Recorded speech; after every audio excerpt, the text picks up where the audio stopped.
In this video, we're now going to implement the global error handling middleware that we just talked about before. So remember that the goal is to write a middleware function which is going to be able to handle operational errors like this one.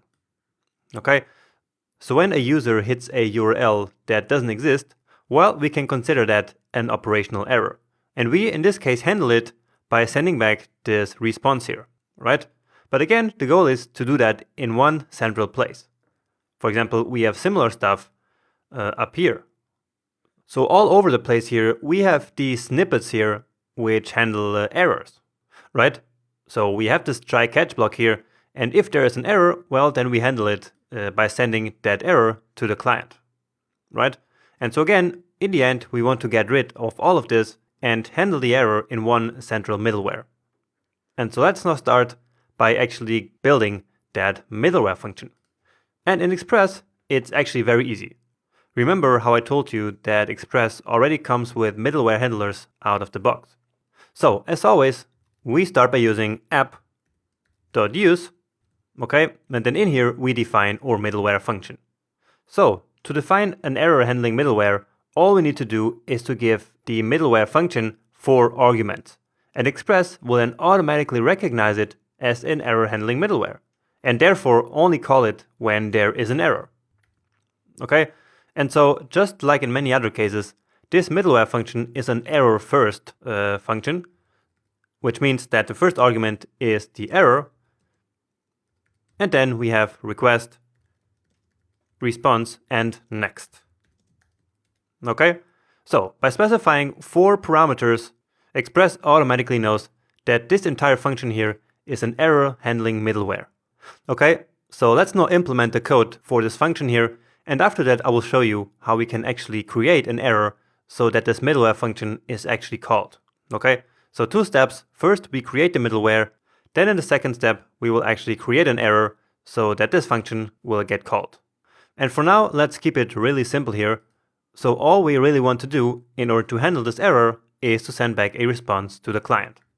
So res.status, but now we don't really know which status code it is, right? So for example, in this case here, it's a 404, but we have some errors here which have other status codes, like we have 400, for example, for bad request, or really all kinds of other codes.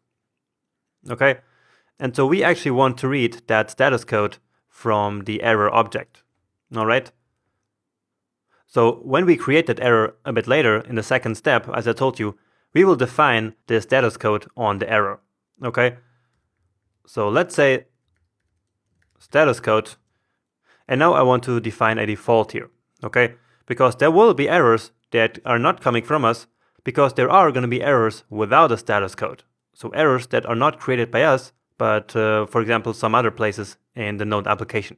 And I know that sounds a bit confusing for now, but you will see throughout this section. Okay, for now, let's just really define this default status code. Okay, so we say that the error.statuscode is equal to error.statuscode, basically if it is defined, or the code 500. Which means, again, internal server error. Okay, and so that's usually the standard that we use. And in the same way, we also define the status. So let's say error.status is equal to error.status if it is defined, and if not, it's error. So error, remember, is when we have a 500 status code, and if it's a 400 status code, then it's a fail. Right? So for example, here in this 404, status is fail. Okay, and so now here we can then use that. So error.statuscode, and then send some JSON. So very similar to what we did before. So we start with the status and read that from error.status, and the message will be coming from the error as well. So error.message. And I'm going to show you in a second how that error.message property here is created. All right, but for now, this is our very simple error handling middleware. Okay, so very simple, but for now it works. And so now the second step where we actually create an error. And so let's do that here. So right here in that function which handles all the unhandled routes. So let me comment this one out here, and instead we want to create an error. Okay, so let's say const error, and it's a new error. So we basically use the built-in error constructor in order to create an error. And now we can pass in a string, and that string will then be the error message property. Okay, so what we just talked about down here. All right. So that message should be this message. All right. And then let's also say error.status, which is fail. And then error.status code is equal to 404. So that's what I mentioned before, that we can define the status code and the status on the error object. And so that's exactly what we're doing here. We're creating an error, and we then define the status and status code properties on it so that our error handling middleware can then use them in the next step. But now, how do we actually reach that next step? So that next middleware? Well, as always, we use next. But this time we use next in a special way, because now we need to actually pass that error into next. So if the next function receives an argument, no matter what it is, Express will automatically know that there was an error. So it will assume that whatever we pass into next is going to be an error. All right? And that applies to every next function in every single middleware anywhere in our application. All right? So again, whenever we pass anything into next, it will assume that it is an error, and it will then skip all the other middlewares in the middleware stack and send the error that we passed in to our global error handling middleware, which will then, of course, be executed. Okay? And so let's now pass in the error, which will skip again all other middlewares in the stack and go straight to this one. Okay? Now in this case, there is actually no other middleware in the middle, okay?